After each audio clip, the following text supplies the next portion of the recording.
Yizzo, Yizzo, Yizzo, my peoples, my Niji. What up, baby? Hope you're having an amazing day on purpose so far. You know your boy definitely is. Got a message for you guys today. No picture involved. It's been coming up a lot lately with a lot of people I've been having conversations with. Just trying to get people to understand about assuming the future. So like one instance, it came up about somebody was talking about plans and how they had things all planned out and they had saved this and that and how it didn't work out. And I'm like, well, what do you mean it didn't work out? Like, just because it didn't go exactly according to your plan? Like, do you really understand when you say I have this planned out, that means you're saying you know the future and how the future is going to play out. Think about that. Like, to have a plan that goes past this moment is predicting the future. Now, I'm not saying you should not plan things, okay? I'm saying you cannot hang your hat on the plan to the specifics of what time, what day, when you think all this stuff is going to happen.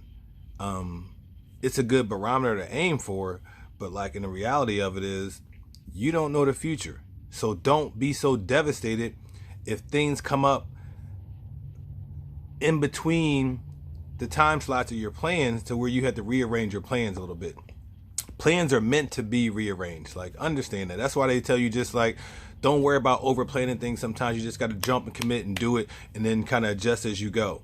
That is nothing but the truth right there, because we cannot predict the future. You cannot predict the future. Nobody can predict the future. All right? Just realize that and understand that. Once again, I'm not saying don't make plans. I'm saying don't be so committed to this timeline that you crafted out in your plan, because life happens. And when life happens, it doesn't ask you about your plans. It just goes on. And then you have to adjust your plans based on the new circumstances that you're dealing with in life. Does that make sense to anybody? Because if you understand that, you won't be so hard on yourself about things that are happening in life. You got to understand you have no control over the things that are going to come into your life sometimes. You have all the control on how you react to the things that come into your life all the time. You have full control over that, or how you want to react to it, how you want to perceive it. I mean, like, it's hard sometimes. Bad things come into our life. You really just got to take a second and just think, like, how am I going to benefit from this? How are you going to benefit from it? There is a way to benefit from everything that happens there. Now, it might not be according to your plans, but the opportunity to benefit is there. You have to take that approach. Too often we take the approach of, why is this happening to me? Why would this be happening to me right now? I had it all laid out. Things were going so great. Why is this happening to me right now? So like, don't beat yourself up so much, man. Life is uncontrollable. Uncontrollable. You know what I'm saying? And live every day like you don't know about tomorrow. That's another thing we got to do. Like, we wait till we get to these tough situations, someone's really sick, and then we're trying to spend all this time and do all these different things with this person. If you really love somebody, make time for them. You don't know. You don't know. Like, I had a friend talking about one of his family members had cancer, and they told him he had only 5 months to live. And all this stuff they're trying to get done and do. And I asked him, what day was he going to die before they said he had 5 months? I'll wait. We just take for granted that tomorrow is coming. Oh, it's coming, but not for everybody. Understand that you have no control over that. So don't just assume.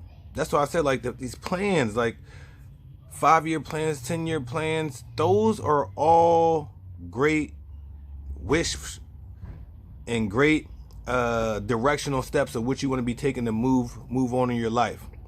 Because you definitely don't want to sit around like, oh, I'm not going to be here tomorrow, so I'm not going to do anything. That's not the way to attack it either. But at the same time, understand that these plans are going to be uprooted at some point. The great ones will tell you they adapt. Excuse me. They adapt, they shift. You know what I'm saying? You got to be able to move like that sometimes and just understand that, like, you have no control over the majority of stuff that life's going to bring to you. So you got to be able to roll with those punches. All right. Simple thing you can do to kind of help with that, just to slow everything down. When something that you perceive to be bad happens to you, just slow down. Don't react immediately. Deep breath, 10 seconds. All right. Control your breathing. That way you can control your heart rate. That'll control your emotions. All right. A lot of people don't understand that. If you can control your breathing, you can control your emotions. If you can control your breathing, you can control your emotions. So when you take that time to just slow everything down, you can process it differently versus just reacting emotionally. And once you react emotionally, most of the time it's going to be downhill from that point until you can kind of slow yourself down and then just take that deep breath. At some point, you're going to have to slow everything down. Why not do it initially and making sure that, like, you're not going through a tough point in life intentionally. Like, when you do it to yourself, I gotta call it intentionally when you do it to yourself. And once again, not making light of this. I know real things happen. Real things happen to me every day. Every day. You just gotta shift and move. Find the positives. Go outside, take a walk, look at the sun, like, and just be grateful of the moment right now. And then you'll realize, like, damn, I really am tripping about this. I can adapt. I might just have to do this, and that instead of that, and this. And that's all it's going to take a lot of time to get out of these perceived bad things that's happening to you. Keeps telling y'all, everything is about experience. What are you getting from the experience? What are you going to learn from it? How are you going to grow from it? Right? So yeah, I'm a bounce. I love y'all. Stay amazing. Keep saying it. Hype yourself up. All right? All this energy that you're putting into these sports and all this stuff, put it into yourself, man. Go tailgate for your happiness. Okay? Take about 2 extra hours in the morning to get ready for your day. Like how you guys and ladies are doing for these sports games and things like that. People 3-4 hours before the game drinking, celebrating just to get themselves ready. And I'm not knocking anybody. I'm just saying, put that same energy into yourself. And realize how great you are. Realize how amazing of a person you are. Realize how special you are. Realize how unique you are. Stop being afraid of your uniqueness. Embrace it. Told y'all yesterday, don't follow. Don't follow. All right? Make your own choices. I love y'all. And as always, Hawaii.